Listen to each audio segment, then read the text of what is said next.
नमस्कार दोस्तों, आपके अपने चैनल स्टेनो में आपका बहुत बहुत स्वागत है। दोस्तों, sir Kailash Chandra volume first की ट्रांसक्रिप्शन नंबर 8 का बैक पार्ट आज हम यहाँ पर करेंगे, जिसके अंदर 440 वर्ड्स होंगे। तो चलिए दोस्तों, करते हैं start.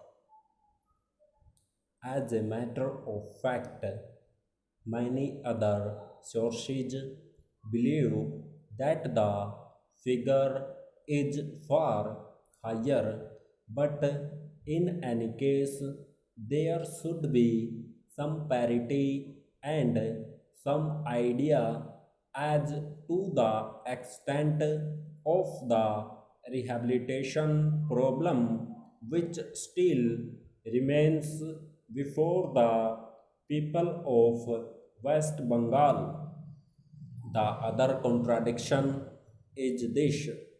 On the one hand, Srimati Renuka Rai says that in the near future they will be making a successful completion of the work of economic rehabilitation of refugees in that state, but only last year Sri A.P. Jain said that as yet the problem of the displaced persons from Bangladesh was a matter which was giving some concern.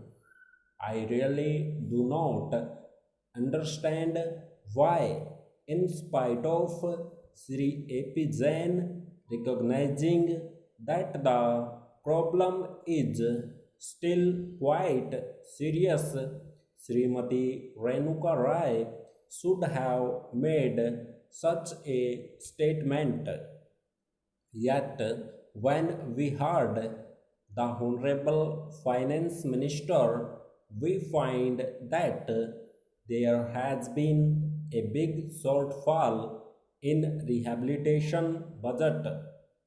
I think that if the fact-finding committee's report had been published, the assessment that we have rehabilitated about 50% of the people of Bangladesh who came over as displaced persons would have become quite clear in regard to its incorrectness.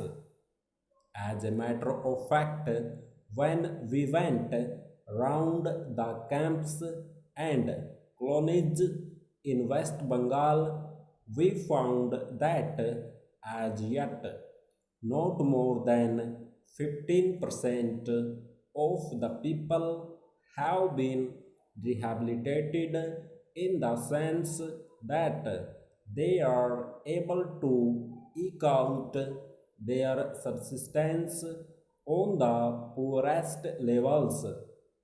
It is not more than 15%, and I think the figures of the fact-finding committee are still lower. I think this is something that we have to take very seriously and put our minds to and apply all the resources that we have to find out how we will be able to tackle this problem of rehabilitation. Now, coming to the question of relief, I feel that until we are able to give really proper rehabilitation, we cannot withdraw relief. It is no use arguing whether relief leads to lethargy and moral slackness unless our rehabilitation policies are fruitful. Have we any right to starve the people to death? As a matter of fact, Sri A.P. Jain may know that in West Bengal, the incidence of tuberculosis amongst the refugee population is very high. Only a small percentage of them is catered for by the medical relief given by the Directorate of Rehabilitation. If I am to tell you the tragic fate of the refugees in West Bengal, I would refer you to a report which appeared in February 2004. Stop.